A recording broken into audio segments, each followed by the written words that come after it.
Hi guys, welcome back to my YouTube channel. ಇವತ್ತು ನಾವು ಈಜಿಪುರದಲ್ಲಿರೋ ಕೋದಂಡರಾಮಸ್ವಾಮಿ ಟೆಂಪಲ್ಗೆ ಹೋಗ್ತಾ ಇದ್ದೀವಿ. ಬನ್ನಿ.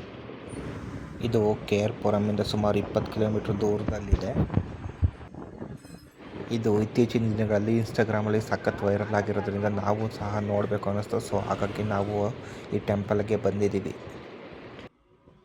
ಬೆಂಗಳೂರಿನ ಈಜಿಪುರದಲ್ಲಿರುವ ವಿಶ್ವದ ಅತಿ ಎತ್ತರದ 108 ಅಡಿ ಎತ್ತರದ ವಿಶ್ವರೂಪ ಇದಾಗಿದೆ.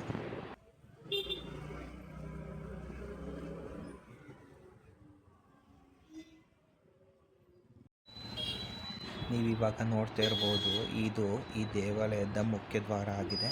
ಈ ಮೂಲಕ ನಾವು ದೇವಸ್ಥಾನದೊಳಗೆ ಪ್ರವೇಶ ಮಾಡಬಹುದು.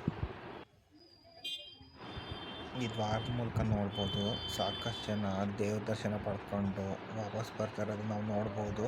ಕ್ಯೂ ಅಲ್ಲಿ ಈ ಮೂಲಕ ಹೋಗಬೇಕು.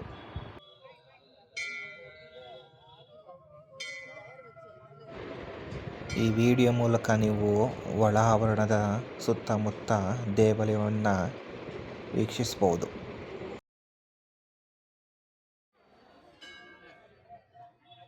ದೇವಾಲಯದ ಒಳಗೆ ಮೊಬೈಲ್ ಫೋನು ವಿಡಿಯೋಗ್ರಫಿ ಅಲೋ ಇಲ್ಲದ ಕಾರಣ ನಾನು ವಿಡಿಯೋ ಮಾಡಿಲ್ಲ. ಸೊ ನೀವು ಡೈರೆಕ್ಟಾಗಿ ವಿಸಿಟ್ ಮಾಡಿ ದರ್ಶನ ಮಾಡಿ.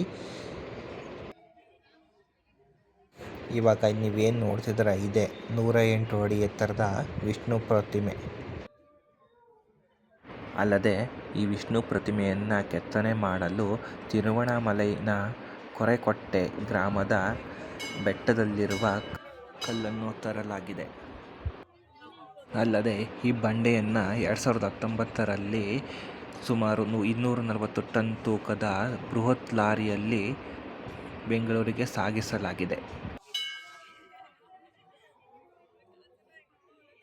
ದೇವಾಲಯದ ದರ್ಶನ ಸಮಯವನ್ನು ಗಮನಿಸುವುದಾದರೆ ಬೆಳಗ್ಗೆ 6ರಿಂದ 11 ಗಂಟೆಯವರೆಗೆ, ಅಲ್ಲದೆ ಮಧ್ಯಾಹ್ನ 5 ಗಂಟೆಯಿಂದ 8:30ರವರೆಗೆ ಸಾರ್ವಜನಿಕ ದರ್ಶನಕ್ಕೆ ಅವಕಾಶವಿರುತ್ತದೆ.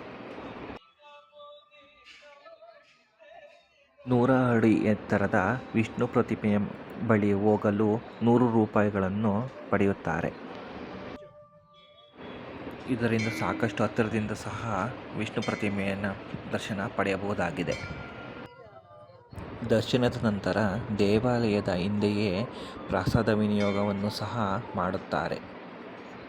ಭಕ್ತರು ಇದರ ಸದುಪಯೋಗ ಪಡೆಯಬಹುದು. ಅಲ್ಲದೆ ಈ ದೇವಾಲಯವು ಮೆಜೆಸ್ಟಿಕ್ನಿಂದ ಸುಮಾರು 10 ಕಿಲೋಮೀಟರ್ ದೂರದಲ್ಲಿದೆ. ಇಲ್ಲಿಗೆ ಬರುವವರು ಇಂದಿರಾನಗರ ಅಥವಾ ಕೋರಮಂಗಲದಿಂದ ಆಟೋ ಅಥವಾ ಟ್ಯಾಕ್ಸಿ ಮೂಲಕ ಸುಲಭವಾಗಿ ತಲುಪಬಹುದು. ಒಂದು ಅದ್ಭುತ ಧಾರ್ಮಿಕ ಕ್ಷೇತ್ರವಾಗಿದ್ದು ಬೆಂಗಳೂರಿನಿಂದ ಕೆಲವೇ ಗಂಟೆಗಳ ಪ್ರಯಾಣವಾಗಿದೆ. ಈ ಮಾಹಿತಿ ನಿಮಗೆ ಇಷ್ಟವಾಗಿದ್ದಲ್ಲಿ ದಯವಿಟ್ಟು ಲೈಕ್ ಮಾಡಿ ಹಾಗೂ ಸಬ್ಸ್ಕ್ರೈಬ್ ಮಾಡಿ. Thank you for watching my video.